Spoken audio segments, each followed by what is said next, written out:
Bonjour, bienvenue sur Baudin Prof TV. Alors, nous avons vu dans les précédents budgets que la TVA apparaissait régulièrement. Bien là maintenant, nous allons apprendre à établir le budget de TVA. Alors ce budget de TVA, on va donc prévoir la TVA à décaisser ou le crédit de TVA. Rentrons un petit peu dans le détail. Donc comment calcule-t-on la TVA à décaisser ou crédit de TVA? C'est tout simple.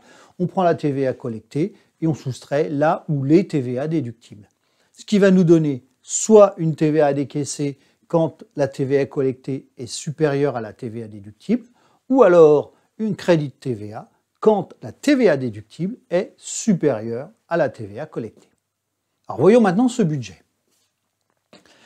Donc comme je vous l'ai dit, on va donc aller rechercher des TVA dans les différents budgets. On voit ici le budget des ventes. Donc vous voyez, le budget des ventes, on va cibler les TVA collectés, puisque ce sont des TVA collectés que l'on va reporter sur janvier, février, mars, etc. On va faire la même chose avec le budget des achats. Donc le budget des achats, on a une TVA déductible que l'on reportera sur la ligne TVA déductible sur achat. On a la même chose pour les frais généraux. Donc on reportera la ligne frais généraux dans TVA déductible sur frais généraux. Et éventuellement, vous voyez que là, les investissements, il n'y en a pas tous les mois. Donc on reportera les TVA déductibles de nos immobilisations achetées au moment de leur achat. Alors, comme je vous l'ai dit, donc on va reporter. Donc TVA collectée sur vente au mois de janvier, vous voyez, on a 60 000, on reporte 60 900. Pour la TVA sur achat, même chose, 36 540. TVA sur frais généraux, 3 108. Et il n'y a pas de TVA sur IMO et il n'y a pas de crédit de TVA du mois d'avant. Pensez que le crédit de TVA, on le reporte sur le mois suivant, parce que là, c'est l'État qui vous doit des sous, tout compte fait.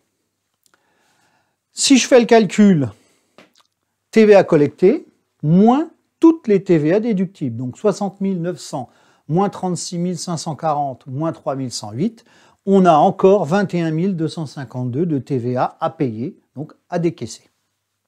Et on va faire la même chose pour le mois de février. Donc on voit qu'il y a 60 900, 36 540, 3 297. Si je fais mon calcul, ce mois-ci, on a 21 063 de TVA à payer. Enfin, ce sont des prévisions. Le mois de mars, même chose, 60 900, 36 540, 2 940. Et là, faites attention, il y a un investissement. Donc, on a 1300 de TVA sur IMO à déclarer. Donc, si on fait la TVA collectée moins les 3 TVA déductibles, on a 20 120 euros de TVA à décaisser. Même chose pour le mois d'avril, donc 45 675 de TVA collectée, 27 405 de TVA déductible sur achat, 3014 sur les frais généraux, et il n'y a pas d'investissement, donc on a 15 256. Logique qu'on ait moins de TVA à payer puisqu'on a moins vendu.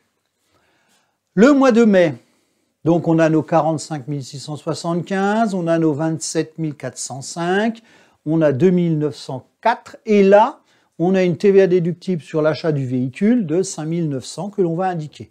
Ce qui veut dire que là, on va avoir une TVA à décaisser plus faible, puisqu'on a déjà 6 000 euros presque de TVA déductible sur IMO. Et le dernier, qui est le mois de juin, on reprend les éléments. Vous avez, je pense, compris le mécanisme. Et donc, 9 364 à décaisser. Donc voilà, donc là, le budget de TVA, lui, c'est simplement du copier-coller des différents budgets de la ligne TVA. Voilà, j'en ai terminé avec cette vidéo sur le budget de TVA. Donc si vous avez aimé, n'hésitez pas à liker, à partager la chaîne et à vous abonner. Au revoir.